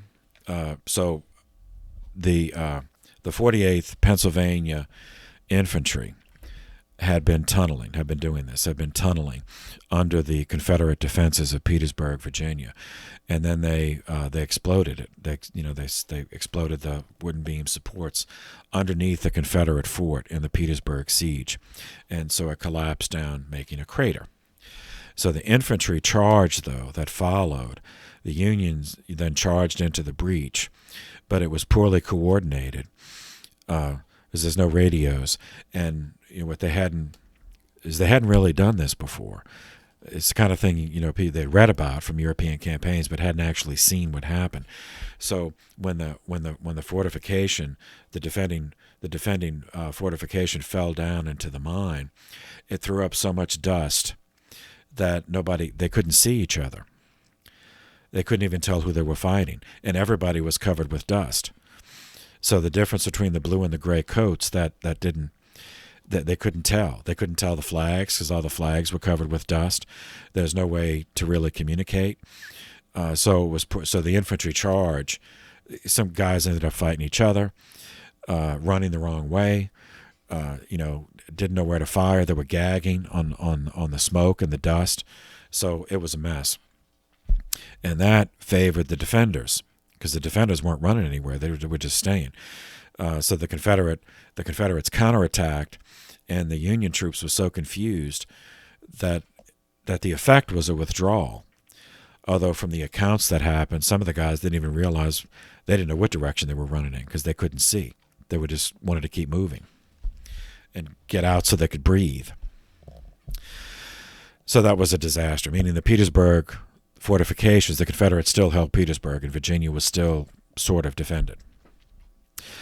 Following month, August 5th, 1864, back in the center, but south center, Mobile, Alabama. The Union fleet under Farragut attacked the city and captured it. So he attacked it more than once. This was the one that finally succeeded, October 5th. So it's another major port for the South that was lost. Later that month, August 18th and 19th, 1864, back in the East, was a Battle of Weldon Railroad. But this is all part of the Petersburg campaign. So Weldon Railroad was one of those that led it. Petersburg was a railroad nexus, so Weldon was one of those that went into it. So there was a battle there. The Union attempted to capture that railroad into Petersburg. And the Confederates were onto them, saw what they were trying, engaged them, and stopped them. But did not. Once again, it's a Confederate victory in the sense that they still held Petersburg, but the Union just withdrew. They did not retreat, so they withdrew in good order and is still ready to fight the next day. So tactically, the positions did not change, but the Confederate forces are more degraded because they lose troops that they can't replace. Whereas the Union still loses troops, but they have a larger population base to draw on. And, of course, infinite supplies, as by this point, the Northern economy had been completely militarized. August 25th, Battle of Reams Station, again part of the Petersburg siege.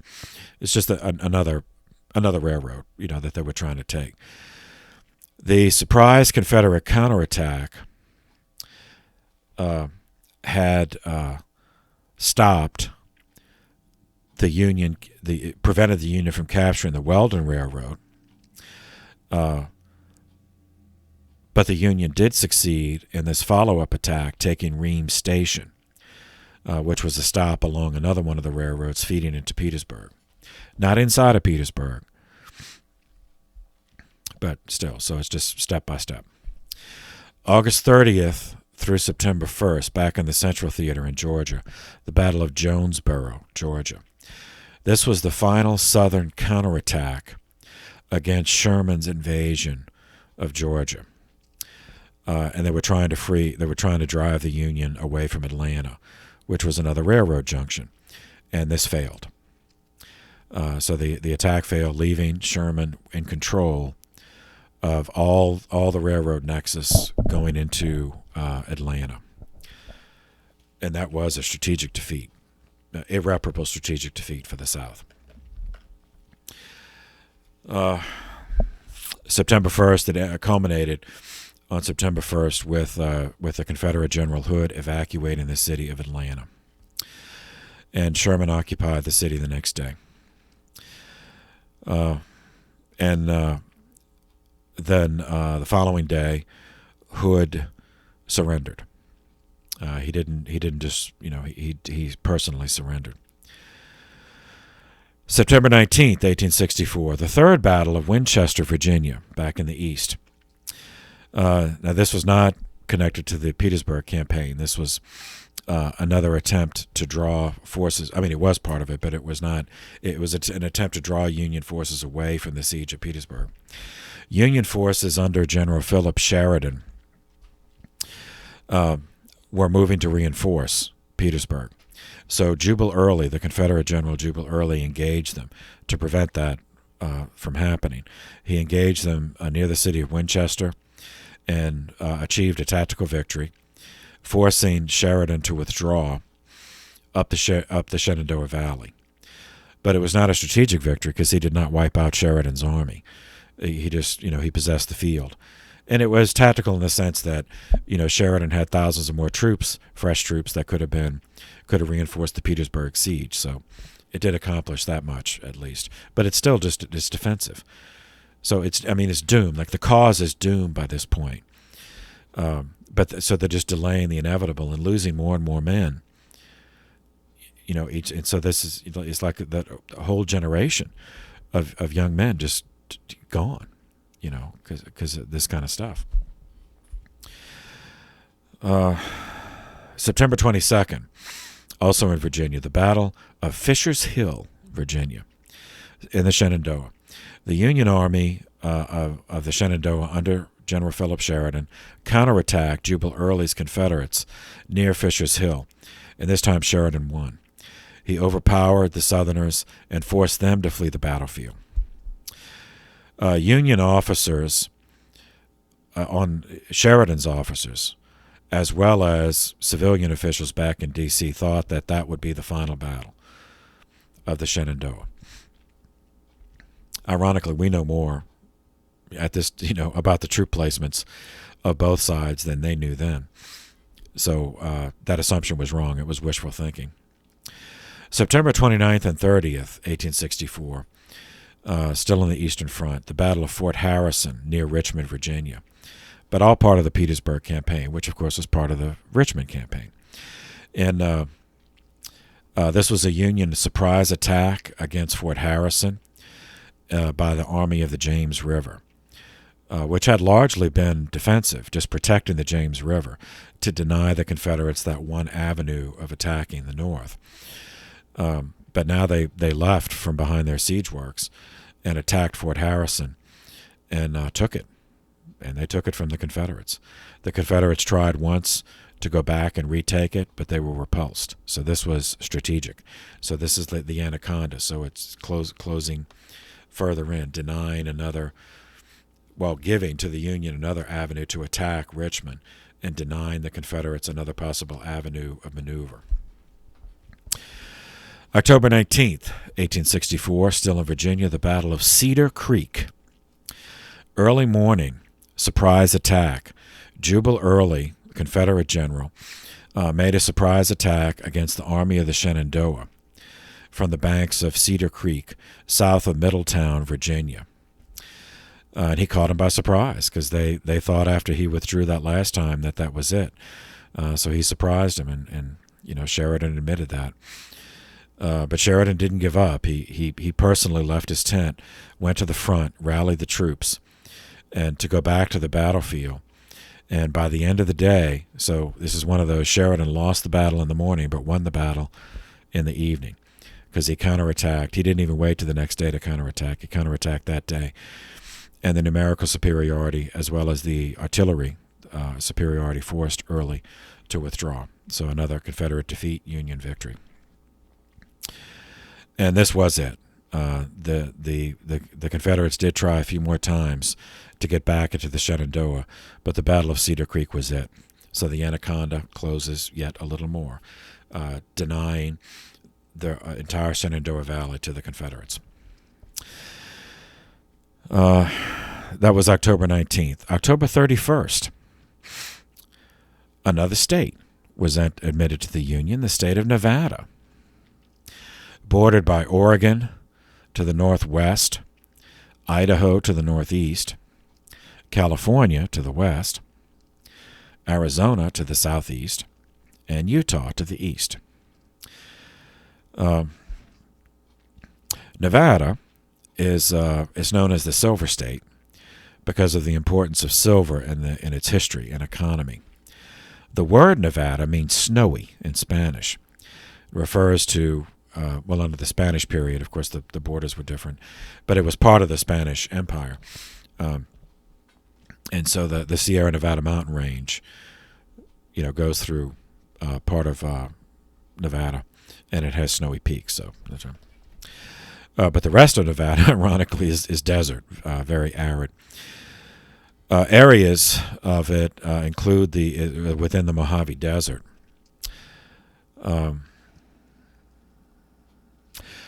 Indigenous tribes, American Indian tribes, the Paiute, the Shoshone, the Washoe tribes still live within the borders of present-day Nevada.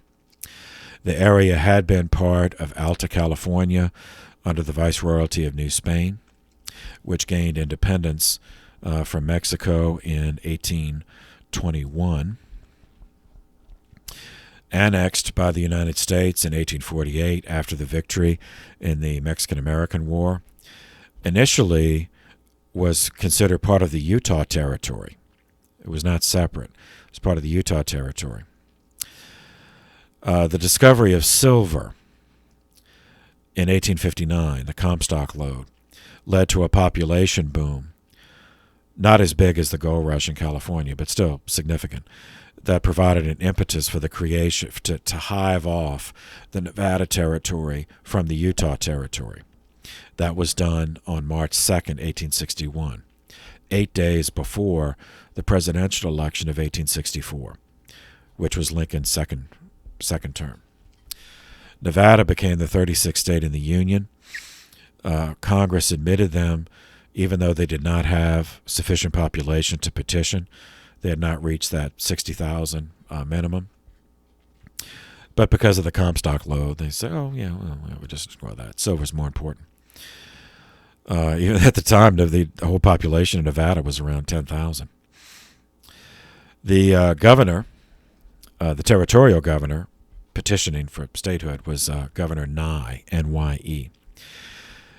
He had tried multiple times to send the Constitution, the state draft Constitution, to Congress. You remember that's part of the statehood process. The territorial legislature has to have a constitutional convention. They produce a draft Constitution. Then they send that to Congress, the federal Congress, petitioning for statehood on the terms of that Constitution. But because of all the fighting, between Nevada all the way to Washington, D.C., it kept getting lost, or the person got killed, or it never made it. So he telegraphed the entire text of the Constitution to Washington. It took 2 days for them to do it. It's like 70,000 words they telegraphed. And the response came on October 31st that Congress did. Nevada this day admitted to the Union, October 31st, 1864. It was the second of 2 states added to the Union during the Civil War. The first we've already covered, West Virginia. The following month, November 8th, 1864, Lincoln was reelected president of the United States for a second term, defeating his one-time subordinate, General George McClellan. On November 16th, 1864, Sherman's army in Georgia began his march to the sea. So he's already in Atlanta, and he's going to march to Savannah, which is the Georgia port on the Atlantic Ocean. And this is creating a 60-mile wide swath of total devastation between Atlanta and Savannah. November 30th, 1864, the Battle of Franklin, Tennessee. Some of the Confederates still were not. They were fighting behind enemy lines. For a month, they were raiding Sherman's supply lines from the back, attacking the Union outpost, hoping that would force him to withdraw from Georgia. It did not. The Confederate General John Bell Hood's army engaged the Union troops under a subordinate general, John Schofield, at Franklin, Tennessee. Hood made I guess he was getting tired and, too tired to think tactically, because he just made a frontal assault against the Federal lines. And it's really inexplicable. I mean, he had fought them enough to know the material advantages they enjoyed in artillery as well as musketry. So to do a frontal assault, it was ludicrous. It was suicide. It was pointless. And Hood lost 6 of his generals in this. But as it turned out, both sides lost, and they both withdrew from the field. So still neutral. But anyway, that's what happened. December 10th, 1864, back in Georgia, there were scattered Confederate units that had not surrendered. They some may not have even known that Atlanta fell. Communication was difficult, and so wherever they saw bluecoats, they attacked. And Sherman marching, systematically doing his swath of destruction from Atlanta to Savannah. So they would attack, trying to stop it, but failed. So the final Confederate outpost protecting Savannah was Fort McAllister. The Confederates defended it to the last round, but not to the last man. So when they no longer had any ammunition, they evacuated the city. And Sherman, on December 13th, marched into Savannah. Another port, a Confederate port, denied to them. December 15th and 16th, back in Tennessee, the Battle of Nashville. The Confederate army under John Bell Hood this time was thoroughly defeated at Nashville, tactically and strategically, and that was really it for the Tennessee campaign. Bringing us into 1865. January 15th, 1865, was an assault, Union assault and capture of Fort Fisher, North Carolina. That's a fort at the mouth of Cape Fear, of the Cape Fear River, close to Wilmington. And that was the last southern seaport of the East Coast that was open for blockade runners to resupply the Confederacy. February 1st, Sherman's army leaves Savannah, marches north toward the Carolinas. February 17th, Sherman captured Columbia, South Carolina. And the Confederates then evacuated Charleston, South Carolina. February 22nd, Wilmington, North Carolina, fell to Union troops. And that was the last of the Confederate ports on the East Coast. On the same day, the Confederate Joseph Johnston was restored to command of the Confederate Army of Tennessee, which had been John Hood's command. Hood resigned a month earlier after his defeat at Nashville. So now they make Davis makes Johnson commander, but there's nothing he can do about it. The following month, March 4th, Lincoln was inaugurated for the second time. And this is a partial text of his second inaugural. On the occasion corresponding to this, 4 years ago, all thoughts were anxiously directed to an impending civil war. All dreaded it. All sought to avert it. While the inaugural address was being delivered from this place, devoted altogether to saving the Union without war, insurgent agents were in the city seeking to destroy it, seeking to dissolve the Union and divide effects. Both parties deprecated war, but one of them would make war rather than let the nation survive, and the other would accept war rather than let it perish. And the war came. 1/8 of the whole population were colored slaves, not distributed generally over the Union, but localized in the southern half of it. These slaves constituted a peculiar and powerful interest. All knew that this interest was, somehow, the cause of the war. To strengthen, perpetuate, and extend this interest was the object for which the insurgents would rend the Union, even by war, while the government claimed no right to do more than to restrict the territorial enlargement of it. Neither party expected for the war the magnitude or the duration which it has already attained. Neither anticipated that the cause of the conflict might cease with, or even before, the conflict itself should cease. Each looked for an easier triumph and a result less fundamental and astounding. Both read the same Bible, pray to the same God, and each invokes his aid against the other.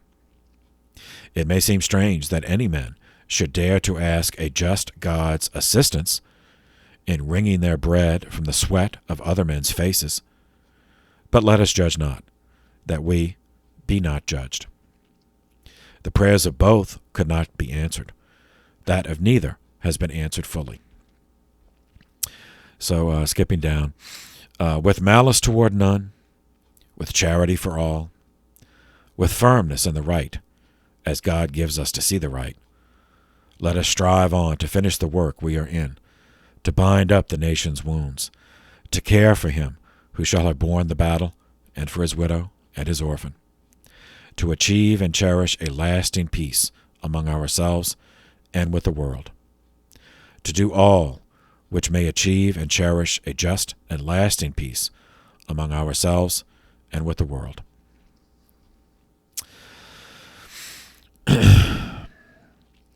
March 11th, 1865. Sherman occupies Fayetteville, North Carolina. March 16th through the 21st. A series of battles in North Carolina. Averisboro, Bentonville. Sherman's army was stalled after Fayetteville, marching north from Fayetteville. So it took longer. You know, it wasn't just an easy, because the North Carolina forces put up more of a fight. But eventually Sherman, they were defending Raleigh, so Sherman just went around Raleigh. March 25th, 1865, back to Pittsburgh, Virginia, which, remember, is really Richmond that they're going after. An attack on Fort Stedman. This is usually described as Lee's last offensive. Confederate troops, under one of his subordinates, General John B. Gordon, attacked and briefly captured a Union improvised fort in the Petersburg siege line in an attempt, just to do whatever they could. But they held it only for the day. The Union counterattack had the numerical superiority and drove the Confederates back to Petersburg. April 1st, 1865, the Battle of Five Forks, Virginia. Still part of this, the Confederates were defeated at Five Forks. This was because of Lee's decision, led to Lee's decision to abandon the Petersburg-Richmond siege lines. April 2nd, Petersburg fell. And Petersburg was the last defense of Richmond, so Lee abandoned both cities. and moved the army west in hopes of joining what was left of the Confederate forces under Johnston in North Carolina. April 3rd, Union troops occupied Richmond, the Confederate capital, as well as Petersburg, which is the railway junction, Virginia. Yet still the war continued. April 6th, Battle of Sailor's Creek, Virginia. About a third of Lee's army was cornered on the banks of Sailor's Creek and annihilated. They refused to surrender, so they fought to the death. 3 days later, April 9th, that was really it. April 6th was really it for Lee. So he started exchanging letters with Grant, leading to April 9th, 1865, Appomattox Courthouse. Lee sought an audience with Grant to discuss terms. That afternoon, in a parlor of a building owned by Wilmer McLean, Lee signed the document of surrender. So it happened Lee realized that further retreat was impossible. That Grant just had too many troops. So he sent a letter requesting a meeting. And let's see, I'll skip all that. It said that Grant had a severe headache, but when he read Lee's letter requesting a meeting, the pain in his head just disappeared. And he wrote his reply, said that he would wait. He would call off his troops attacking until they met. And he left the site of the meeting to Lee. They met at the Appomattox Courthouse, accompanied by several officers. Lee did, accompanied by several officers.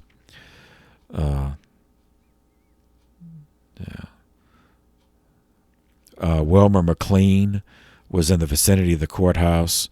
One of Lee's officers asked if he knew of a suitable location. McLean took him to an empty structure that did not have any furniture. They rejected the offer. Then McLean offered his own house. After seeing that it was a nice country abode,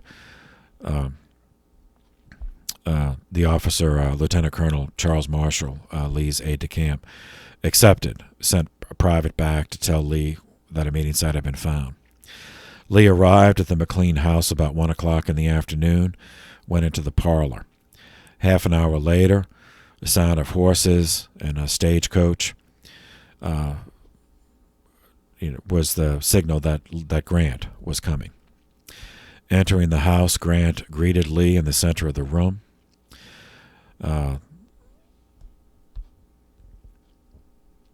They had met before, way back in the Mexican War. Remember, there were both junior officers there. And Grant asked Lee if he remembered their meeting. And Lee said yes, that he did. And the two talked for about 25 minutes. And then Lee said, okay, I'm here. What are the terms for surrender?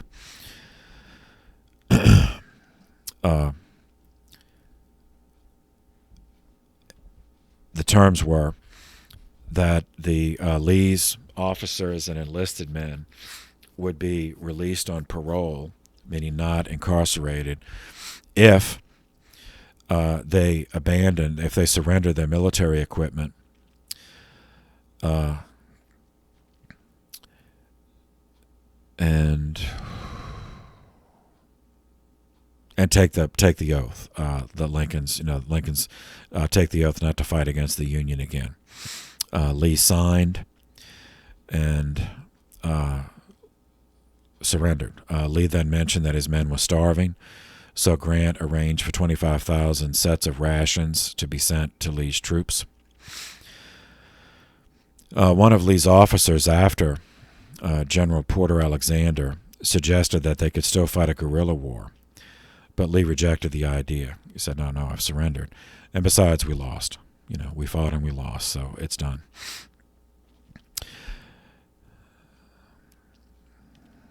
April 12th, 1865, the towns of Selma and Montgomery, Alabama were burned. The University of Alabama was completely incinerated.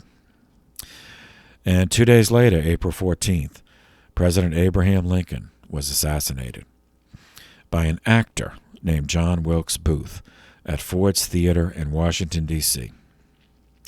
On the same day, ironically, that Fort Sumter, South Carolina, was reoccupied by Union troops. April 26th, General Joseph Johnston signed the surrender of his Army of Tennessee.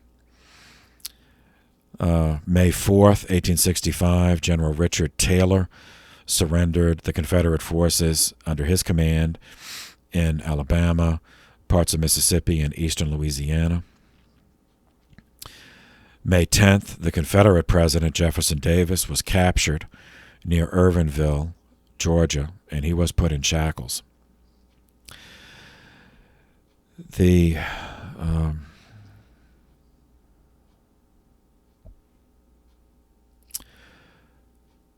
Okay, so that's it. The Civil War ended. Now, next will be to look at some of the Catholic involvement and perspectives during the conflict, and we'll meet some of the, become reacquainted with some of the Catholics that we've already met. So we're going to go over the same time period, but instead of the political, military, we'll focus on the religious, and then continue. So we're going to continue with the 1860s. So we'll pick up with that next time. For now, thank you for your attention. This session is adjourned.